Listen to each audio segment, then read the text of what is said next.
et applique sur lui une force égale à F, et bien l'autre corps va réagir, la réaction, et appliquer sur celui-là une force qui est de même direction, mais qui a un sens opposé. Voilà. Donc, si un corps A pousse par en haut le corps B parce qu'il est au-dessus, ah, je suis désolée. Pourtant, on a la connexion terrestre. C'est pas grave, vous avez là l'enregistrement. Je ne sais pas. Si vous avez des problèmes, je peux vous le dire, il n'y a pas de problème. Je peux vous écrire par mail. Et je continue. Si un corps A qui est sur le corps B va exercer un âme,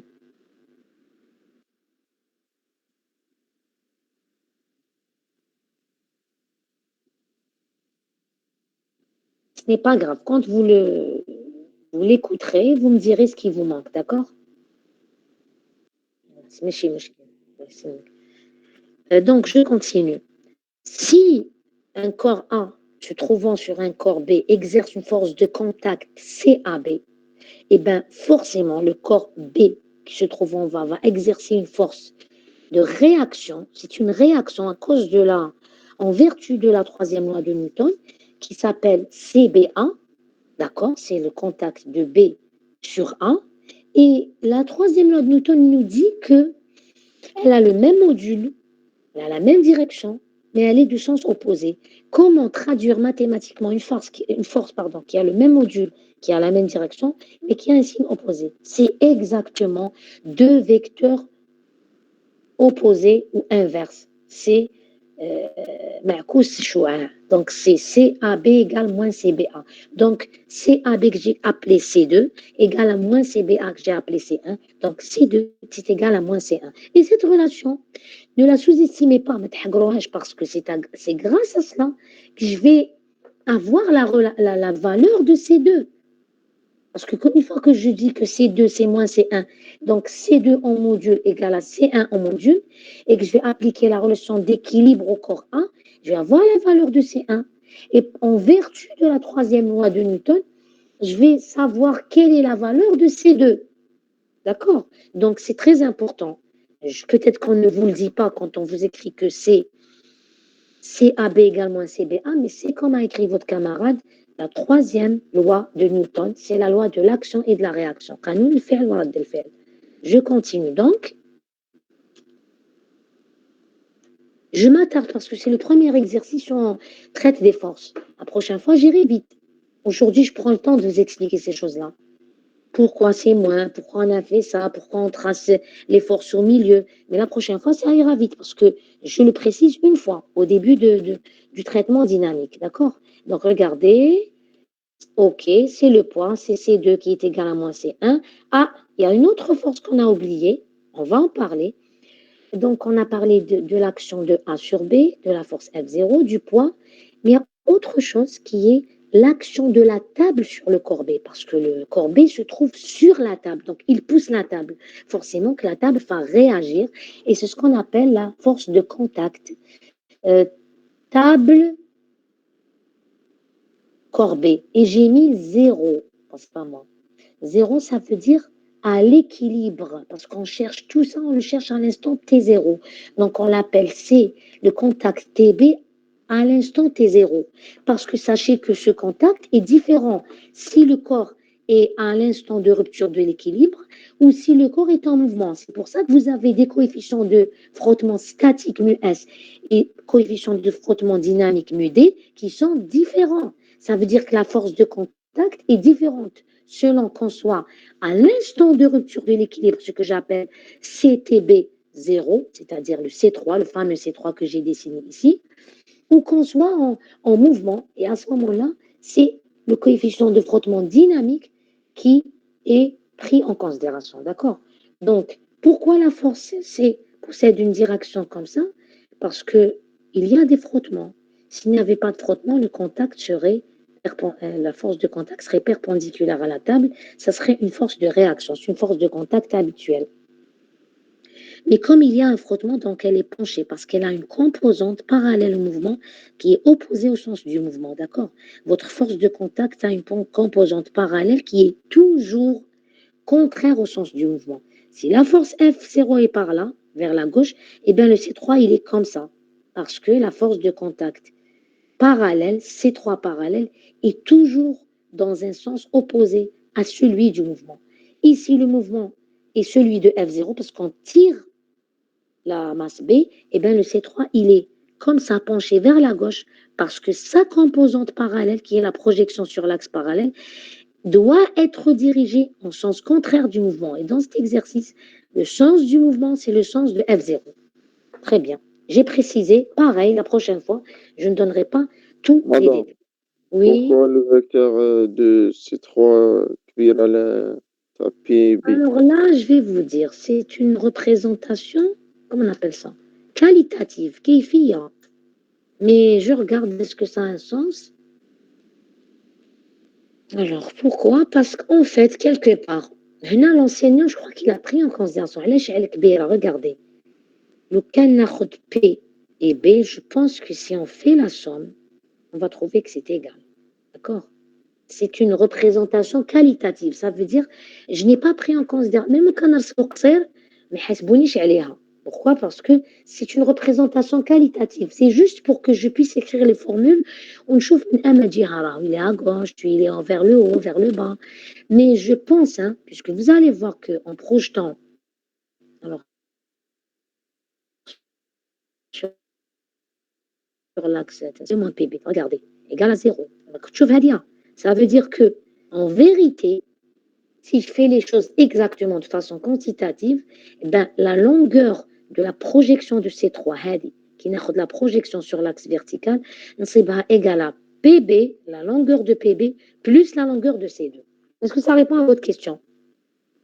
Merci, madame. Okay. J'ai compris. Je continue donc. La relation fondamentale de la dynamique appliquée au corps A et B donne somme des forces égale 0 dans les deux cas. Je vous ai expliqué pourquoi.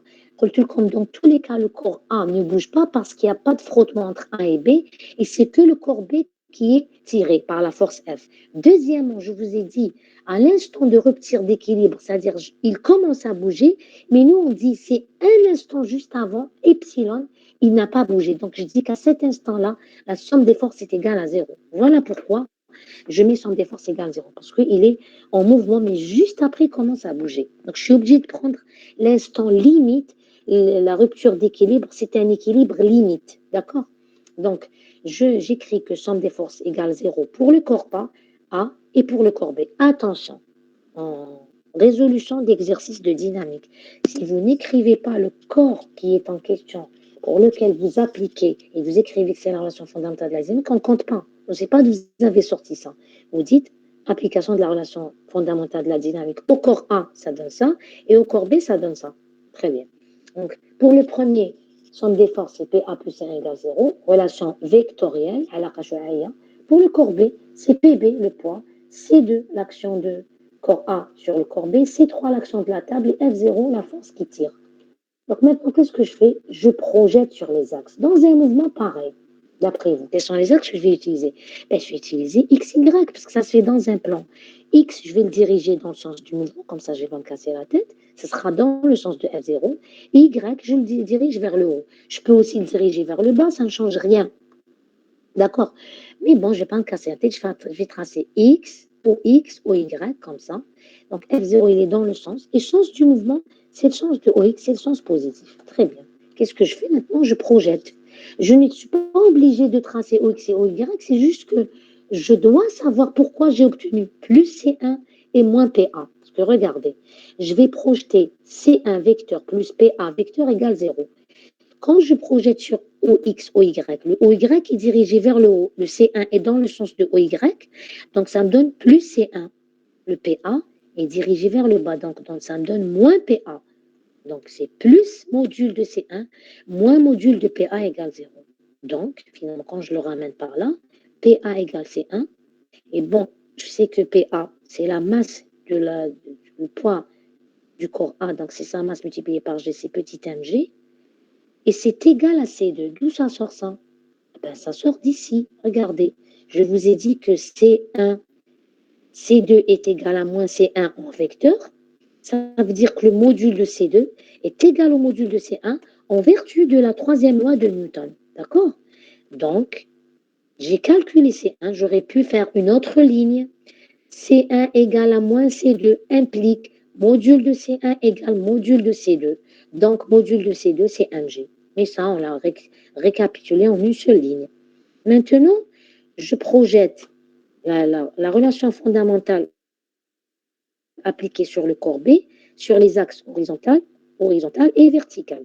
Qu'est-ce que je vois ici? Regardez. Sur l'axe horizontal, qu'est-ce que j'ai? J'ai uniquement F0 qui est dirigé selon OX, donc c'est plus F0 module, et j'ai la projection de C3 sur l'axe des X. Sauf que la projection de C3 sur l'axe horizontal, elle a un nom en dynamique. C'est la composante parallèle de la force de frottement ou de la force de contact. C'est C parallèle, on l'appelle C parallèle.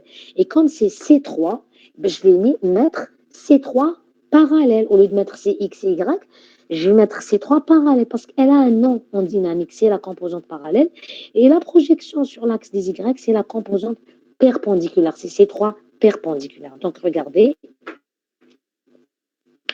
Plus F0 parce que c'est... Regardez, alors je vais diminuer comme ça, vous allez voir en même temps le dessin, en même temps les projections. Alors, est-ce que j'arrive à le voir? Un peu, encore un peu. Et on va mettre 75. Regardez, c'est plus F0 parce que F0 est dans le sens du mouvement, moins C3 parallèle égale à 0. Donc F0 en module, c'est C3 parallèle en module. Très bien. Et maintenant, sur l'axe vertical, vous avez, qu'est-ce que j'ai comme force? J'ai le C3 projection sur l'axe vertical. Ça s'appelle C3 perpendiculaire, plus parce que c'est vers le haut, et moins, qu'est-ce que j'ai vers le bas? J'ai moins PB, parce que le poids pointe vers le bas, et j'ai l'action C de 2B, de A sur B, que j'ai appelé C2, qui pointe vers le bas, donc c'est moins C2 moins PB. Finalement, donc, C3 perpendiculaire, c'est plus C2 plus PB. Vous savez que C2, je l'ai tiré de la relation précédente, c'est égal à mg. Saha, petit mg. Et PB, vous savez que c'est grand mg, parce que le poids, la masse du corps B, c'est grand M. Donc, petit mg plus grand mg, c'est plus 1 plus grand mg. Et n'oubliez pas que lorsque vous avez deux relations fondamentales de la dynamique, vous avez deux corps, vous appliquez la relation fondamentale de la dynamique, vous avez toujours besoin d'une troisième relation ou d'une autre relation qui est la suivante. Mu, c'est C parallèle sur C perpendiculaire. Qu'est-ce que je vais prendre? Mu statique ou mu dynamique? Eh bien, je vais utiliser mu statique parce que par définition, allez-y, allez-y. Oui, parlez, parlez.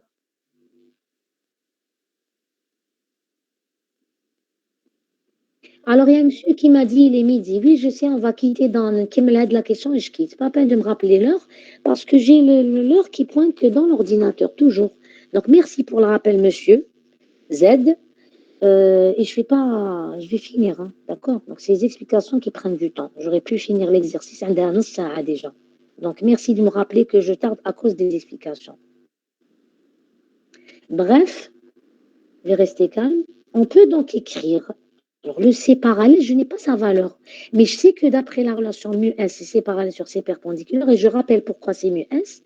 Parce qu'on est en situation de rupture d'équilibre. Et à cet instant-là uniquement, qui est défini mu S. C'est à l'instant de rupture d'équilibre. Par contre, mu D, il est défini quel que soit le mouvement, quelle que soit l'accélération. Sauf que mu S, il est défini uniquement à l'instant de rupture d'équilibre. Donc, je vais utiliser mu S. Et donc, je vais dire que c'est C3 parallèle mu S est perpendiculaire, qui est égal, d'après la relation ici, à petit m plus grand mg. Donc, finalement, ce fameux C3 qui est égal à mu S petit m plus grand mg est égal, d'après cette relation, à F0. Pourquoi je l'ai appelé F0? C'est à l'instant de rupture. C'est alpha T0. Et moi, on m'a demandé l'instant de rupture. Donc, T0, c'est mu S1 plus grand mg sur alpha. Et ça vous donne 50 secondes. Donc, c'est à l'instant 50 secondes que va commencer à bouger l'ensemble, le corps B. Voilà, c'est le corps B qui va bouger. Même le corps A ne bougera pas. Même si le corps B bouge, le corps A ne bougera pas parce qu'il n'y a pas de frottement entre le A et le B. Le contact est parfaitement lisse. Sur ce, on s'arrête là. On finira les deux. Qu'est-ce qu'il reste? 2 et 3. Tant pis. Normalement, c'est prévu qu'on le fasse aujourd'hui. Vous avez vu, j'ai pris le temps. Donc, on finira l'exercice la semaine prochaine, Inch'Allah, vu que je vais vous envoyer le corrigé. Donc, vous allez le lire, vous allez essayer de le faire vous-même et puis vous allez le lire. J'irai vite pour les questions 2 et 3 parce que j'ai expliqué l'essentiel dans la question 1. D'accord? Donc, j'irai vite pour faire les 2 et 3 la séance prochaine et on traitera la suite des exercices. Je vous l'écrirai en message, les exercices qui sont demandés par la progression. Qu'est-ce qu'on doit faire la semaine prochaine, Inch'Allah. Donc, si vous avez des questions, vous les gardez à la semaine prochaine. Et je dois quitter parce que j'ai un cours en présentiel